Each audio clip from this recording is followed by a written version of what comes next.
estamos aqui com meus dois comentaristas favoritos de surf, Marcelo Boscoli e Marcelo Andrade, para começar o Por Dentro do Tour 2020. Eu sou Felipe Zobaran e vou logo abrir as discussões aqui com o Marcelo Andrade para falar sobre a temporada do WQS, que já começou quente, né, Marcelo? Foram 4 etapas, 5 mil. Começou na China, os brasileiros não foram. E depois Marrocos, já tinha uns 13 brasileiros participando. Todos estavam arrebentando, mas de repente todos perderam na mesma fase. Ficaram todos em nono. E aí sim, Volcom em Pipeline, que tivemos uma final de brasileiros, 3 primeiros brasileiros.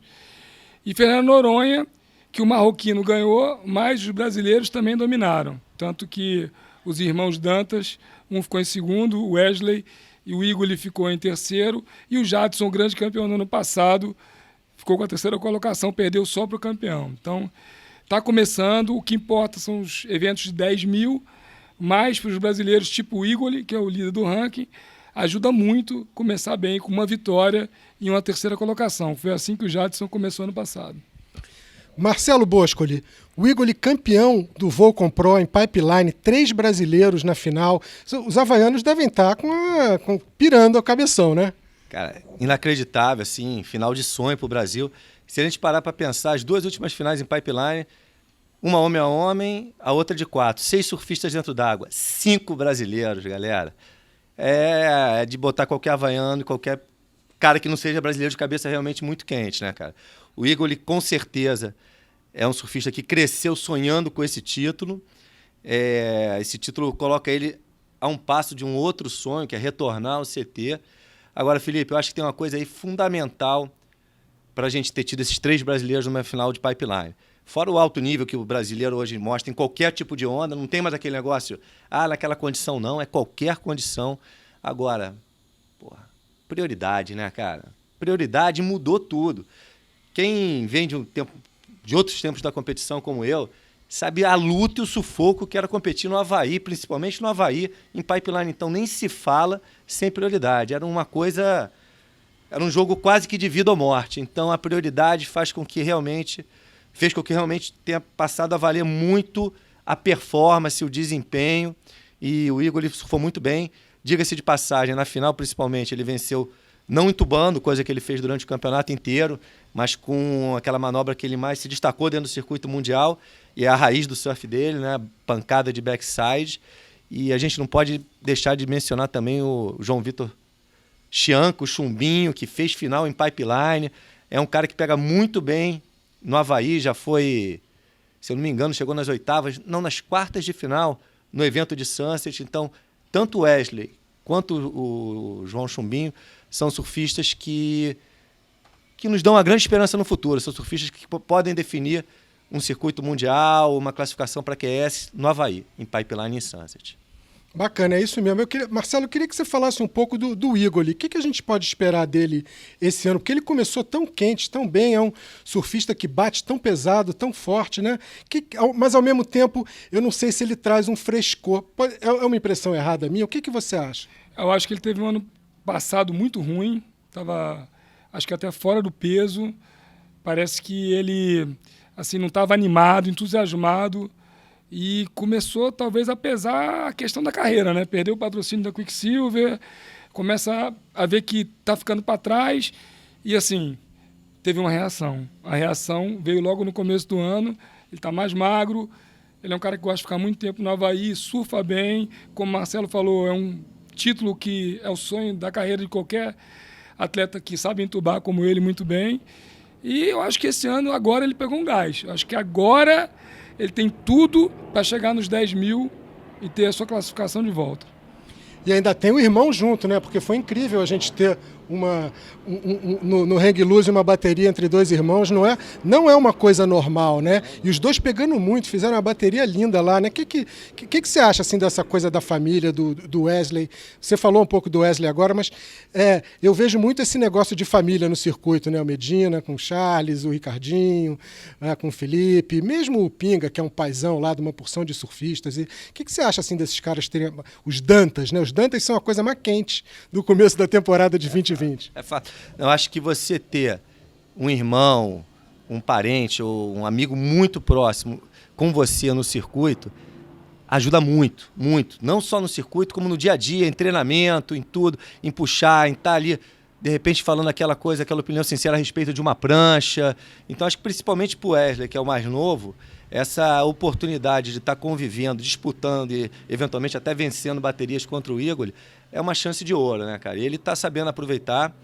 Ele é um dos caras completos, né? Como eu falei, cara que tem chance de chegar numa final em Pipeline, em Sunset, chega na Cacimba e de repente vai lá no Huntington e dá uma dura. Então, um cara muito completo.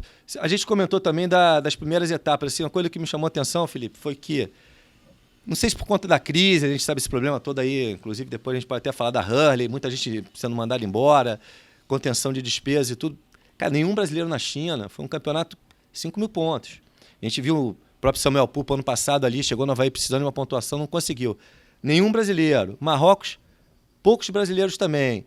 Aí depois já aumentou no Volcom e Noronha, território brasileiro. Eu senti falta, principalmente do Samuel, Marrocos e até mesmo a China.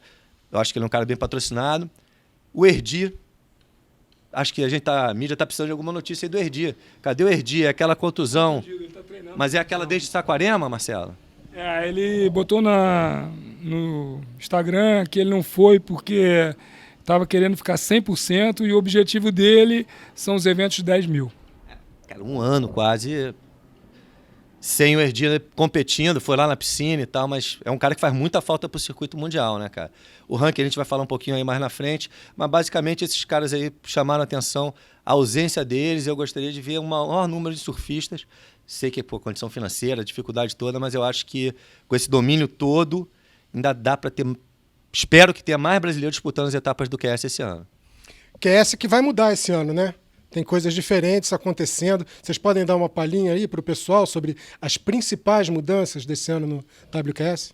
A principal mudança foi exatamente não ter mais as etapas de 6 mil, passou para 5 mil. E eles aumentaram as etapas de 10 mil. Para mim, essa mudança, assim, no fundo, não é mudança nenhuma. É só uma maneira da WSL dizer que está preocupada com a segunda divisão, com a divisão de acesso, parará, nada. Eu acho que poderia ter sido feita uma mudança mais profunda. Acho que os campeonatos de 1.000, 3.000, que são vários pelo mundo, perderam muito, né? Porque os de 5 mil todo mundo pode correr também, a maioria pode correr, né?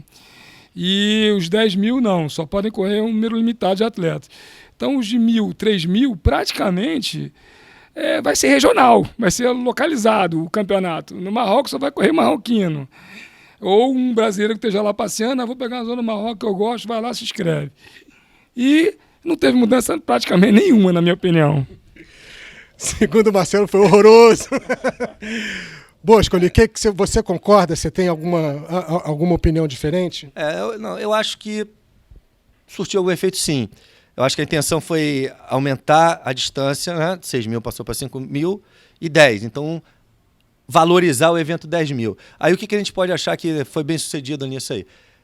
Já de imediato eles conseguiram mais 2 eventos, 10 mil pontos no ano. Então, acho que isso, para o surfista que está ali disputando os pontos, contando com aquele dinheiro, aquela pontuação, você tinha 6, passar de 6 para 8, lembrando que existem algumas tentativas, mas teoricamente tem um evento novo na Nova Zelândia e a Austrália passou a ser 10 mil. Eu acho que isso é importante e valioso para o circuito mundial. Para a classificação, estou com o Marcelo. Os 10 mil vão ser decisivos. E os eventos de baixa pontuação é aquele evento local para alguém chegar com um patrocinador, com um resultado ou outro, conseguir dar os primeiros passos, botar a perninha ali entre os 100 e 95 e tal, conseguir entrar nesses eventos de 10 mil pontos. Então, acho que essa estratégia é válida. O que me desagrada muito aí eu considero que foi a principal mudança para o ano de 2020, é esse novo formato de reclassificação do QS para o CT. A WSL agora determinou que se um surfista se classificar pelo QS, pelo CT, a vaga dele não vai mais automaticamente para o subsequente, não vai para o 11º, 12º, 13º e aí em diante. A gente teve anos que chegou até o 15º, se eu não me engano. Ou seja, então para quem que vai essa vaga?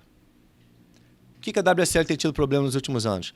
muitos contundidos. Então, se tivesse uma regra, ó, a vaga vai para o contundido, desde que a gente julgue uma contusão séria e importante que tenha atrapalhado um ano. Caso contrário, vai para o subsequente. Mas não. Qual o critério? Nenhum. Então, a gente fica aberto. A WSL está dizendo que ela tem a vaga, que ela diz que vai usar com bom senso, vai dar para os machucados, mas isso não está escrito em lugar nenhum. Ela pode dar para você, Filipão, ela pode fazer um Big Brother, um reality show e dar para quem vencer esse reality show. A gente pode ter 2 surfistas morando no Brasil. Um larga tudo, vai correr o QS, termina em 11º. O outro fica em casa fazendo vídeo em mídia social, investindo em aumentar o número de seguidores dele. De repente a WSL vem apostar nesse cara.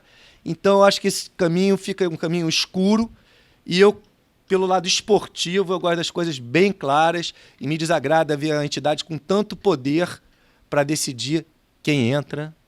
Quem sai ainda não, mas quem entra é muito poder, cara. É isso aí, transparência. Eu acho que qualquer entidade do esporte, aliás, tudo na vida, você tem que ter transparência para que todo mundo entenda quais são as regras do jogo. Esse é um ano muito importante para o surf, porque é um ano de Olimpíada. Pela primeira vez o surf vai participar das Olimpíadas. E isso bota foco aqui na nossa CB Surf, que está passando agora por mudanças. E eu queria te ouvir, Marcelo Andrade, sobre a situação da CB Surf vis-à-vis mirando já as Olimpíadas que estão aí, né? A CB Surf está tendo uma pressão muito grande em cima do presidente, da diretoria, mas particularmente em cima do presidente. A questão maior foi porque eles fecharam o circuito sem avisar um ano antes. Depois viram que a pressão dos atletas era enorme, aí deixaram parcialmente fechado o circuito, criaram uma triagem, possibilitando mais atletas participarem. E a pressão continuou e abriu o circuito. Eu acho que o que falta na CB Surf, primeiro, é o que você falou no começo, transparência. Transparência, chamar as federações, fazer as reuniões, chamar os atletas, o que a gente vai fazer, qual o rumo que a gente vai seguir. Eu acho que isso não tem há muito tempo. A segunda coisa que eu vejo é a seguinte, a CB Surf não é que largou a categoria de base, ela passou a se preocupar com profissional, com master, sabe, com muita coisa, e talvez não tenha tido fôlego para fazer tanta coisa. Faltou planejamento, está na cara, e gestão, porque o mais importante para a CB Surf, na minha opinião, é fomentar novos atletas, criar a base, fazer um negócio bem feito. E eu não vejo isso no Brasil. Eu até trabalhei no Hip Cool, que a gente vai até falar aqui do Hip Cool Grom Search, achei o nível dos surfistas baixo para o que eu esperava, e acho que o surf brasileiro precisa dar uma atenção a essa coisa do amador. E vejo que a gestão do Adalvo está sem credibilidade nenhuma. Os caras querem a saída dele imediatamente. Eu acho que a eleição é a melhor hora de tirar. Mas chegou num ponto tal que eu não sei se ele tem condições de chegar até a Olimpíada. Minha opinião é essa. Até porque os atletas olímpicos não sei se dão muita credibilidade para ele. O próprio Ítalo já falou que acha que ele devia ter saído, enfim. Então é isso. Tem que pensar, se a próxima gestão da CB Surf não for o Adalvo novamente, que ele também está aí há bastante tempo, que as federações estão reelegendo ele por procuração, que é um absurdo, que essa nova diretoria pense nas categorias de base. Realmente, para os Jogos Olímpicos, está complicado. Boscoli, quer dar teu pitaco aí nessa situação? Que é um pitaquinho, né? Porque a gente aqui não está com o outro lado. Quer dizer, não é fácil falar dessa maneira, mas a verdade é que os resultados do surf amador brasileiro não vieram. A gente tem uma Olimpíada aí com os melhores surfistas do mundo no nosso time. E o que vai acontecer, né? Com essa polarização que está havendo dentro do surf brasileiro em relação à gestão da CB Surf? Marcelo colocou bem ali a questão de resultado. Então, até chega a ser engraçado. Quando a gente não tinha tanto sucesso no CT, a gente dominava por completo as categorias de base. Não só nessa gestão, até nas gestões anteriores, a gente já começou a não ter tantos resultados nos eventos de categoria de base. Tá? Eu acho que os 2 erros mais óbvios dessa gestão foi a não ida da equipe para o Japão, foi um erro claro, e agora essa informação de fechar o circuito após o circuito já ter sido realizado, né, cara? Eu acho que eles agora, esse segundo erro, eles voltaram atrás. O circuito ano que vem vai ser aberto. esse ano vai ser aberto, a gente não pode afirmar o número de etapas, nem se a premiação vai ser a mesma, mas vai ser o circuito aberto. Voltaram atrás nesse quesito. Mas acho que esses 2 erros foram gravíssimos e acho que essa coisa de vamos tirar, na verdade existe um grande opositor à atual gestão. Esse grande opositor sabe todo o trâmite legal e jurídico para tirar ou como pegar, ou então qualquer problema interno que tenha acontecido que venha acarretar algum problema jurídico, essa pessoa sabe como proceder, está tentando de todas as formas, ainda não conseguiu. E o outro lado seria a revolta dos atletas. Revolta dos atletas, se eu posso dar uma sugestão, galera, não adianta ficar reclamando. O trabalho, sabe com quem é? Com a sua federação. Quem vota, quem coloca lá um presidente é a sua federação. Então, se você acha que essa gestão ou um outro candidato não merece, chegue junto com a sua federação, faça um trabalho, deixe claro qual é o seu voto, conversem bastante com a sua federação para que ele tenha um voto correto da sua ótica. Esse é o trabalho para você mudar uma gestão, é através da sua federação. Isso é muito importante porque a gente está falando das novas gerações do surf brasileiro, né? De onde a galerinha compete, com quem eles competem, que tipo de acolhimento eles têm. E esse final de semana aqui no Rio teve o Hip Cool Grom Search, né? Marcelo trabalhou, Bosco ele ficou lá de olho, ver se arruma algum patrocinado lá. Andrade, eu fiquei muito impressionado de saber que os atletas do Instituto Medina arrebentaram, né? Isso tem alguma coisa ali para mim, né? Tem um fato, esse trabalho do Instituto Medina com os atletas novos, me parece ser bem bacana. Na verdade, eu não pude acompanhar o campeonato porque eu estava trabalhando, né? Quando você trabalha, as pessoas te chamam, você não consegue dar uma olhadinha. Gostei muito do Caio Costa, achei que a irmã do Medina evoluiu, achei que tem garotos com futuro, mas assim, achei o nível técnico para o que eu vi anteriormente em campeonatos brasileiros amadores fracos. Eu não vi nenhum cara que eu dissesse assim, esse cara vai ser fenomenal. Pode até fazer um trabalho, pode melhorar muito. Tem a questão do esforço, né? Mas, assim, o que me incomoda é ver que os trabalhos, não só da CBSurf, aí vou para as federações, como o Marcelo falou, alguns são muito fracos. Então, o que a gente vê? São Paulo e Santa Catarina dominando, os resultados mostram isso, e os que estão no Instituto Medina com o preparo físico, com a parte competitiva em dia.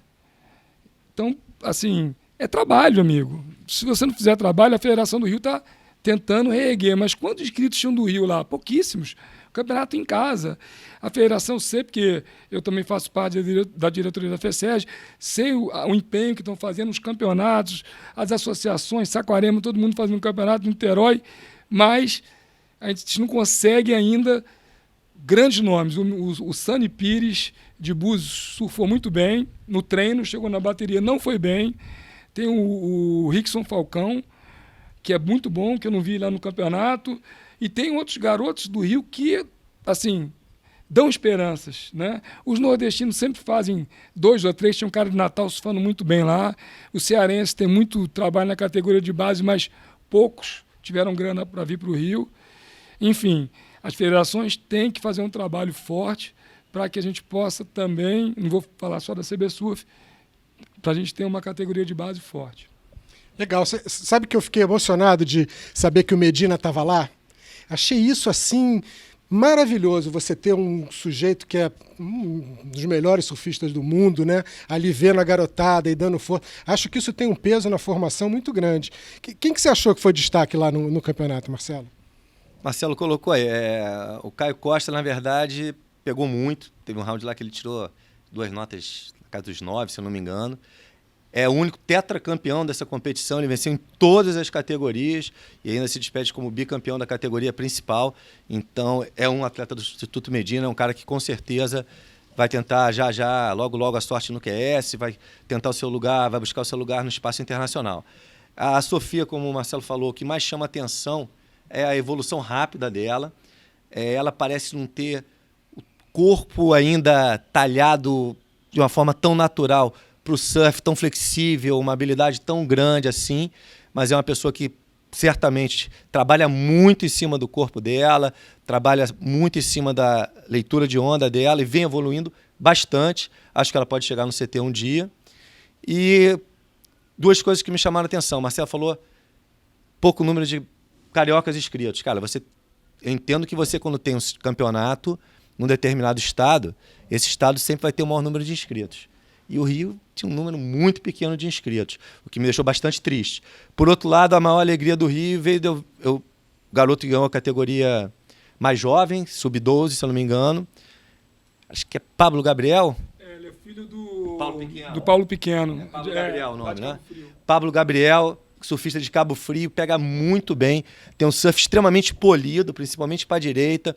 Ainda falta um pouco de força, mas ele tem muita linha, tem um estilo super definido. Eu acho que ele pode evoluir muito. Ganhou a categoria, foi campeão do circuito. E eu acho que ele e o Kailane Renault, que é filho do Zecão também de Itamambuca, são dois garotos dessa categoria sub-12 que vão duelar aí, vão ter uma carreira de duelos espetaculares, até quem sabe o CT. E também o Natan Herrera, também, filho do surfista aqui do Rio, que também conseguiu chegar, se eu não me engano, em 2 finais. Então acho que isso aí é um alento para o Rio de Janeiro.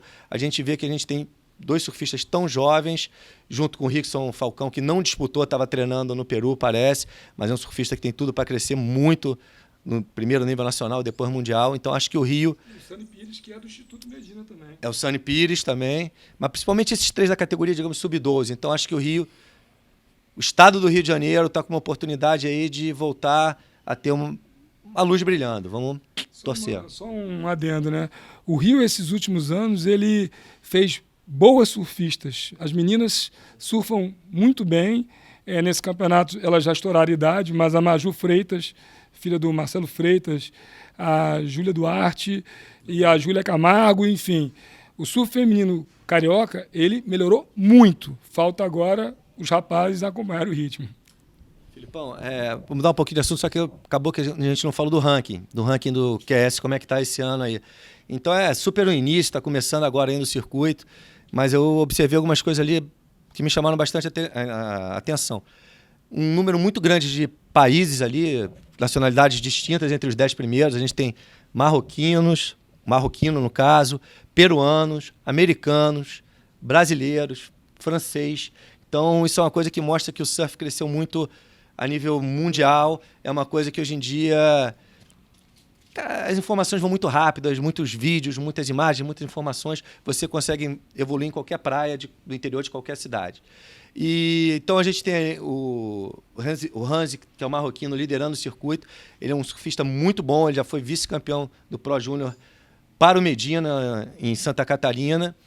É um cara que surfa muito bem de backside, em Sunset, pegou muito. Torço para que ele entre no circuito um ano. 2 peruanos. A gente tem o Lucas Messinas e o Alonso Correia, 2 peruanos entre os 10 primeiros. Lucas Messinas, surfista de Mâncora, filho de surfistas também, tem um backside muito bom. O Alonso Correia não é tão brilhante tecnicamente, mas muito competitivo, também pega muito em Sunset. E acho que isso também representa muito para a América do Sul.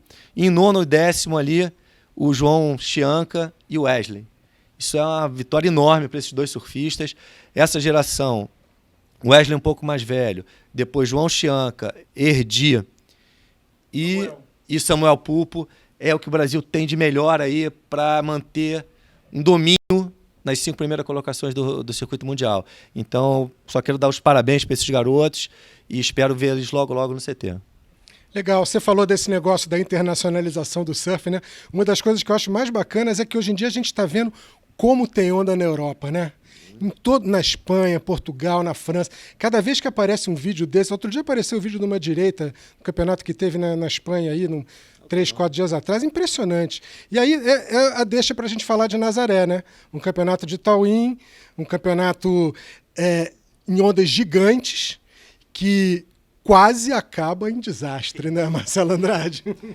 O campeonato chamou a atenção pelo acidente da dupla portuguesa, né? O que estava no jet ski tentou resgatar, acabou quebrando o pé, levou na quenga também, e o outro foi parar no hospital, ficou na UTI 2 dias, e o campeonato parou, e a vitória foi da dupla que era esperada para vencer, dupla Red Bull, né? Vou até falar que não é bom falar patrocínio, mas tem que falar que eles juntaram os dois. Kailane, que na minha opinião é um dos caras que de Tauim é realmente um monstro, e o Chumbinho, que de towing e remada é monstro também. Então, para o Chumbinho foi ótimo ter sido eliminado do BBB e ter ido para Portugal.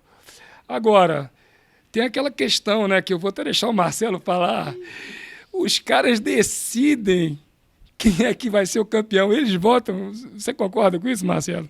Para mim é horroroso isso.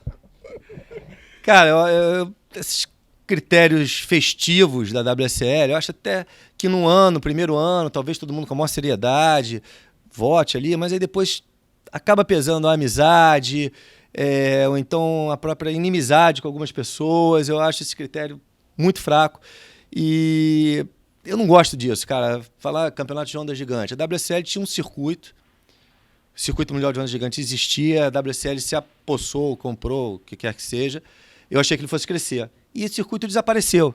Acabaram as etapas da América do Sul, acabaram as etapas da Europa, acabou o circuito e uma divisão de acesso que estava começando a se amadurecer.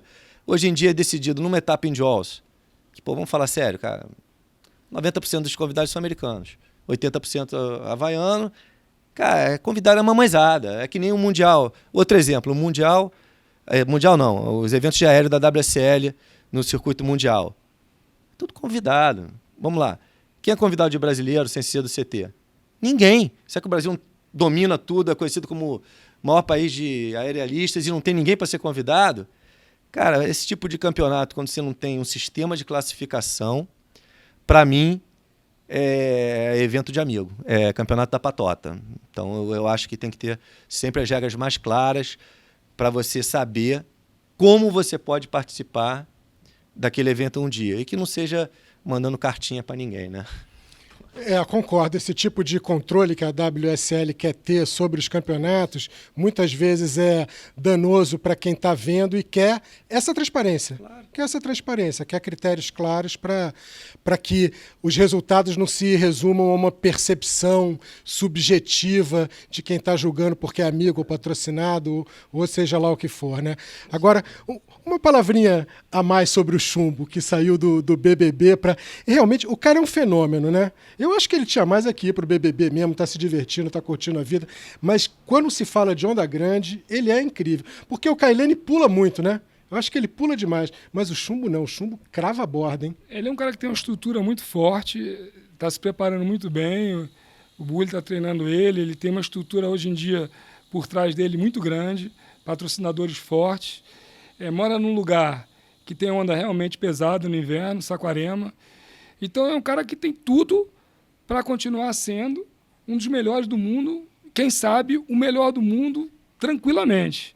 Eu acho que na remada ele já está próximo disso. No towing, eu acho que o Kailane tem umas... assim, ele pode pular muito, pode fazer muita pirueta, mas o cara realmente tem uma linha de surf muito boa. Muito boa. Essa dupla Kailane e Chumbo é Cristiano Ronaldo e Messi e mais Neymar junto, né? Felipe, como deu uma batidinha assim na WSL, também acho que ele também deve elogiar. Eu acho que a WSL ela vem tendo a melhor gestão da história para o surf feminino. Eu acho que o surf feminino que a WSL fez pelo surf feminino foi muito rápido e muito positivo. E acho que no próprio surf masculino eles vêm fazendo bastante, valorizando bastante a imagem do atleta, valorizando o campeonato, a arena e tudo isso. Mas tem algumas coisas que a gente não concorda e me vejo na obrigação de falar. É isso. Posso estar errado, mas... Amigo surfista, já viu que se deixar a gente fica aqui a tarde inteira falando de surf. Vai ter muito assunto em 2020. Você se liga aqui no Por Dentro do Tour, que já já a gente está de volta, tá? Aquele abraço, galera.